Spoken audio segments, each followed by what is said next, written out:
Napakasaya ko po at nagkaroon ako ng pagkakataon na makasama po kayong lahat sa araw na ito.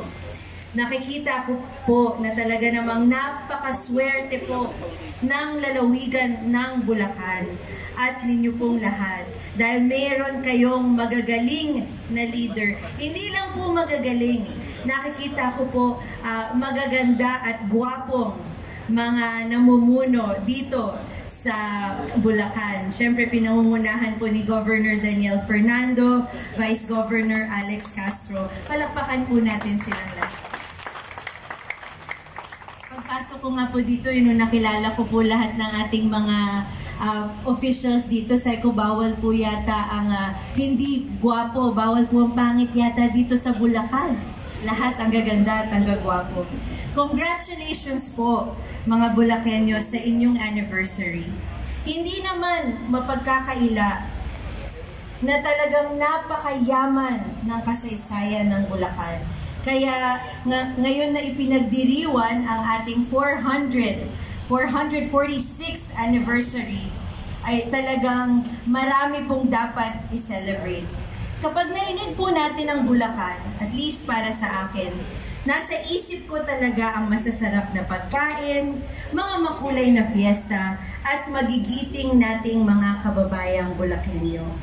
Nariyan din ang napaka-historic nating Baraswayan Church na mahalaga bilang cradle of democracy dahil dito na itatag ang ating unang republika. At syempre, idadagdag ko na din pag sinabi nating Bulacan, naaalala rin ng iba ang pagsasayaw sa Ubando tuwing Santa Clara Fiesta o ang pagdayo ng mga tao tuwing Magno-New Year dito sa Bukawi dahil sa mga magagandang fireworks dito.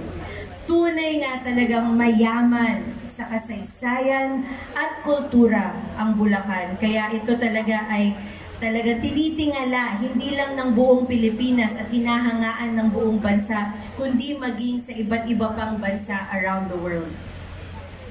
But let me emphasize to you what the real treasure of Bulacan is. And we can see that here today. Ang tunay na yaman ng Bulacan ay walang iba kundi kayo, ang mga dear Bulakeños ko.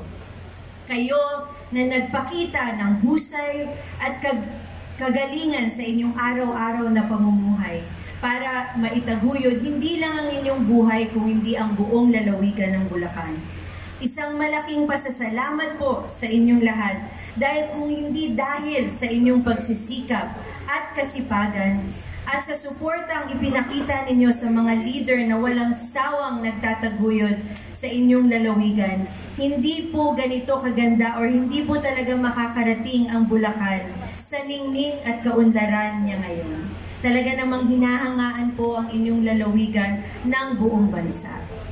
Ang tinatawag ninyong new generation of public servants na uri ng serbisyo publiko sa pamumuno ng inyong butihing leader ay siyang susi kung bakit ang Bulacan ay tanging lalawigan sa Central Luzon na nagawaran ng DILG ng Seal of Good Local Governance sa sunod-sunod na 7 taon at maging ng 2024 Presidential Recognition for Outstanding Development Partners dahil sa pagpapalawig ng investment climate sa probinsya. Let this be a reminder of the years of collective hard work and perseverance that all of you, each one of you put together, leading to the development, prosperity, and progress of your beloved province. Sama-sama po tayong mangarap para sa tuloy-tuloy na pagsulong ng Bulacan. At gaya nga po ng sinabi po ng inyong Vice Gobernador kanina po lamang, pag nakaikot po kami sa iba't ibang mga lalawigan dito sa Pilipinas, minsan po ay nagkakaaway-away ang mga leader. Pero dito po sa Bulacan, nakikita natin ang magandang nagagawa pagsama-sama po tayong lahat. Maging ang ating mga leaders, maging ang ating private sectors, At nandito rin po ako para makiisa po sa inyong lahat. Ang aming pamilya, the Villar family, na pinangungunahan siyempre ng aking papa na si Senator Manny Villar, my mother, Senator Cynthia Villar, and my brother, Senator Mark Villar, and of course myself.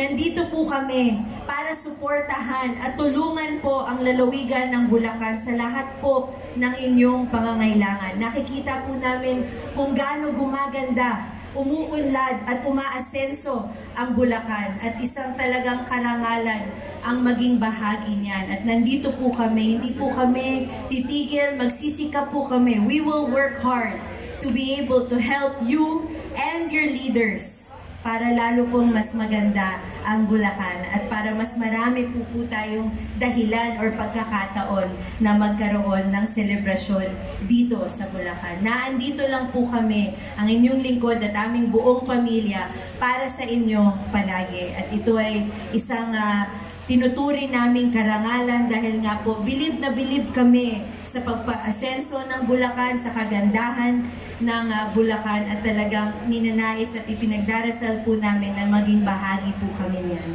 At nandito po kami hindi lang po para tumulong sa inyong lahat, kung hindi maging or makiisa sa progresibo at pag-uunlad ng Bulacan. So muli, together we will all strive to make Bulacan the abundant, world-class, and beautiful province that all of you are so proud of. Muli, happy 446th anniversary. At mula po sa aking puso, maraming salamat po sa inyong pag-imbita po sa akin at sa pagkakataon na naibigay niyo po sa akin para makasama ko po kayo ngayong umaga. At sana hindi po ito ang huli, kung hindi ang simula sa marami pa po nating pagsasama.